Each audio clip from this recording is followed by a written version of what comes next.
चलो इस सेशन का अंतिम और सेट बी प्रैक्टिस सेट का अंतिम सवाल देखते हैं। दो संख्याओं का समांतर माध्य 7 और गुणनफल 45 है, संख्याएं ज्ञात कीजिए। तो इस सवाल को समझते हैं कैसे इसका सॉल्यूशन होगा। ठीक है,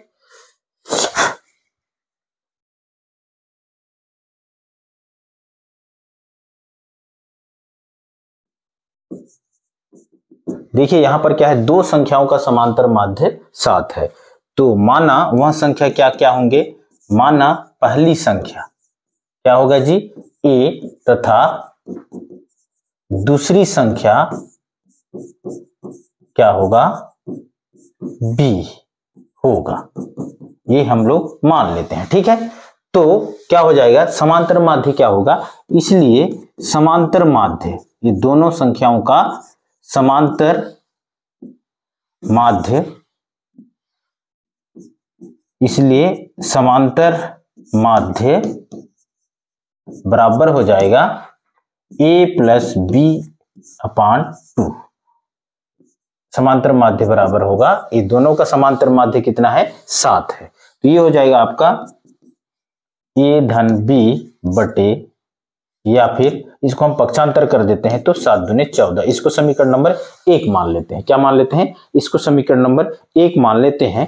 तथा दूसरा क्या दिया हुआ है, और गुणनफल 45 है। मतलब ये दोनों जो पहला पद और दूसरा है, ये दोनों का गुणनफल का मान कितना है, तथा क्या, ये दोनों का गुणनफल यानी कि a गुणित b का मान कितना दिया हुआ है, 45 दिया हुआ है। ठीक है, a गुणित b का मान कितना दिया हुआ है, 45 दिया हुआ है।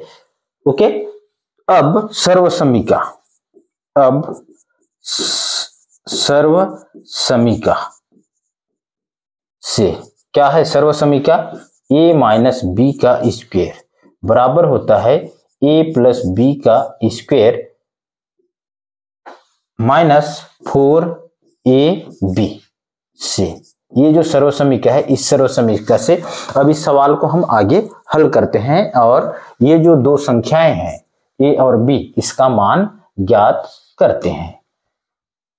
ओके, तो सर्वसमीका में हम मान रख देते हैं, क्या है, a माइनस बी का स्क्वायर। ठीक है, सबसे पहले क्या है, a माइनस बी का स्क्वायर, फिर से लिख देता हूं, a माइनस बी का स्क्वायर बराबर है a प्लस बी का स्क्वायर माइनस 4ab।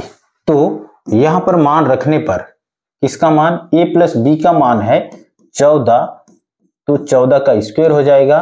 4 गुणित ab का मान हम निकाल चुके हैं, कितना है, 45 है। ठीक है, तो ये मान रख दिए, किसका है ये, a माइनस बी का स्क्वायर का मान होगा ये। ठीक है, a माइनस बी का स्क्वायर इक्वल टू हो जाएगा 14 का, यदि आप 14 बार गुणा करते हैं तो इसका होता है 196।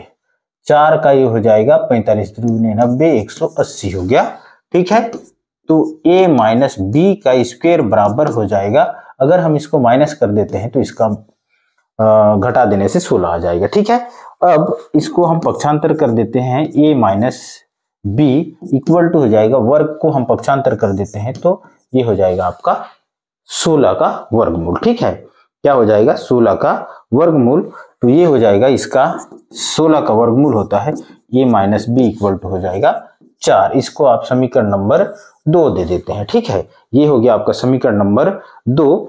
अब क्या कर देते हैं जी, समीकरण 1 में समीकरण 2 को घटाने पर, यहां लिखते हैं समीकरण 1 में समीकरण 2 को क्या करने पर, घटाने पर, क्या करने पर, घटाने पर।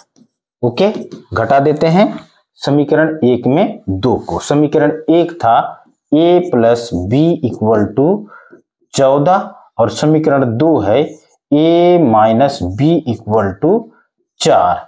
घटा रहे हैं तो यहां ऋण का चिन्ह लगेगा, ये हो जाएगा धन और ये हो जाएगा ऋण, तो यहां से बच जाएगा यहां 10। ओके, और यहां पर a से e कैंसल हो जाएगा, ये प्लस का ये माइनस का घट जाएगा, 0 हो जाएगा, ये हो जाएगा 2b इक्वल टू 10। तो इसका सॉल्यूशन हो जाएगा क्या, 2b बराबर 10, तो ये हो जाएगा b बराबर हो जाएगा जी 10/2। ठीक है, 2 पंचे 10, यानी कि किसका मान, b का मान आ गया यहां से 5। ठीक है, ये याद रखना है। ओके, b का मान कितना आ गया, यानी कि दूसरा जो पद है ना, दो जो मान है उसमें से एक मान ज्ञात हो चुका है। तो अब इस मान को आप किसी भी समीकरण 1 में रखें या 2 में रखें, किसी में भी अगर मान रखते हैं तो मान उतना ही आएगा। ठीक है, तो समीकरण 1 में यदि रखते हैं b का मान समीकरण 1 में रखने पर, इसमें समीकरण 1 में रखने पर, ओके, समीकरण 1 है क्या, a plus b equal to 14। तो यहां पर मान रख देते हैं किसका, b का मान, तो a प्लस 5 इक्वल टू 14, तो ये हो जाएगा आपका a इक्वल टू 14 माइनस 5, तो a का मान आ गया कितना जी, 9 आ गया। कितना आ गया, 9। अतः क्या पहला पद क्या हो जाएगा, या पहली संख्या क्या हो जाएगा, अतः पहली संख्या यानी कि a का मान हो जाएगा 9, तथा दूसरी संख्या क्या होगा, दूसरी संख्या b बराबर 5। ये है इसका आंसर। इस तरह से सवालों को क्या करना है, हल करना है। तो ये वीडियो अच्छा लगा तो वीडियो को कमेंट कर देना और शेयर कर देना। धन्यवाद। जय हिंद।